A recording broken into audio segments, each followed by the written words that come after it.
अगर आप ट्रेन में एसी या स्लीपर कोच में लंबी दूरी की यात्रा करते हैं तो अब आपकी जेब पर असर तय है। रेलवे बोर्ड के प्रस्ताव पर सरकार की मुहर के बाद 1 जुलाई से लंबी दूरी की ट्रेनों के किराए में बढ़ोतरी लागू हो गई है, लेकिन ये वृद्धि हर किसी पर बराबर नहीं पड़ेगी। किस कोच में कितना बढ़ेगा किराया, कौन सी ट्रेनें होंगी महंगी और किसे राहत दी गई है, इस पूरी वीडियो में हम आपको समझाएंगे किराया बढ़ोतरी का पूरा हिसाब किताब। रेल मंत्रालय ने 1 जुलाई 2025 से यानी कि आज से मेल, एक्सप्रेस और सुपरफास्ट ट्रेनों के किराए में बढ़ोतरी लागू कर दी है। यह बढ़ोतरी कोच की श्रेणियों के अनुसार अलग अलग तय की गई है, यानी कौन किस क्लास में सफर कर रहा है अब उस पर तय होगा कि उसे प्रति किलोमीटर कितनी अतिरिक्त राशि चुकानी होगी। रेलवे ने यह स्पष्ट किया कि यह वृद्धि सिर्फ 500 किलोमीटर से अधिक की दूरी की यात्रा पर लागू होगी।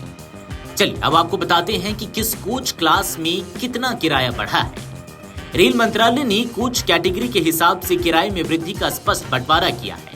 चलिए अब आपको कोच के श्रेणी के हिसाब से आपको किराया बढ़ोतरी का पूरा हिसाब किताब समझाते हैं। जनरल कोच में 1 पैसा, स्लीपर क्लास में 1 पैसे, एसी चेयर कार में 2 पैसे, एसी 3 टायर में 2 पैसे, एसी 2 टायर में 2 पैसे, एसी फर्स्ट क्लास में 2 पैसे, एग्जीक्यूटिव चेयर क्लास में 2 पैसे, 3 इकोनॉमी क्लास में 2 पैसों की बढ़ोतरी की गई है। यानी साफ है कि नॉन एसी श्रेणियों में यात्रा करने वालों पर असर कम पड़ेगा, जबकि एसी कोच में सफर करने वाले यात्रियों को प्रति किलोमीटर 2 पैसे तक अधिक खर्च करने होंगे। अब आपको उदाहरण से आसान भाषा में समझाते हैं किराया बढ़ोतरी का हिसाब किताब। अगर कोई यात्री स्लीपर क्लास में 1000 किलोमीटर की यात्रा करता है तो उसे पहले के मुकाबले 10 रुपए अतिरिक्त देने होंगे, जबकि एसी 2 टियर में यही दूरी तय करने पर 20 रुपए अधिक चुकाने होंगे। चलिए अब जान लेते हैं कि किन ट्रेनों पर लागू होगा नया किराया। नया किराया देश की लंबी दूरी की लगभग सभी बड़ी ट्रेनों पर लागू होगा। राजधानी, शताब्दी, वंदे भारत, तेजस, दुरंतो, हमसफर, अंत्योदय, गरीब रथ, जनशताब्दी, युवा एक्सप्रेस, अमृत भारत, महामना, गतिमान, एसी विस्टाडो, अनुभूति कोच। इन ट्रेनों में सभी कोच वर्गों के किराए में उसी अनुपात से वृद्धि लागू होगी जैसा ऊपर बताया गया है। चलिए अब आपको बताते हैं कि क्या क्या नहीं बदला है। रेल मंत्रालय ने कुछ शुल्कों को उतना ही रखा है जितना पहले था, जैसे कि आरक्षण शुल्क, सुपरफास्ट सरचार्ज, जीएसटी।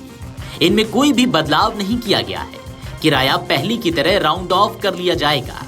अगर आपके पैसे 4 रुपए 8 पैसे हो रहे हैं तो उसे राउंड ऑफ करके 5 रुपया लिया जाएगा। रेलवे ने कुछ यात्रियों को राहत भी दी है। लोकल और उपनगरीय ट्रेनों के किराए में कोई बदलाव नहीं किया गया है। मासिक सीजन टिकट यानी कि एमएसटी धारकों पर भी यह किराया वृद्धि लागू नहीं होगी। जो यात्री 1 जुलाई से पहले टिकट बुक कर चुके हैं उन्हें पुराने किराए पर यात्रा की सुविधा मिलेगी।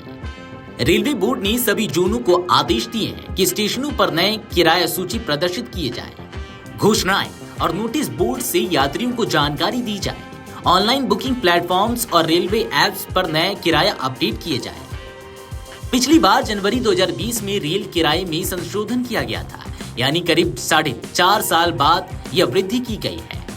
रेलवे बोर्ड का तर्क है कि ईंधन की बढ़ती कीमतें, ट्रेनों के रखरखाव की लागत, कर्मचारियों का वेतन, इंफ्रास्ट्रक्चर अपग्रेडेशन, इन सब के चलते रेल संचालन महंगा हो गया है।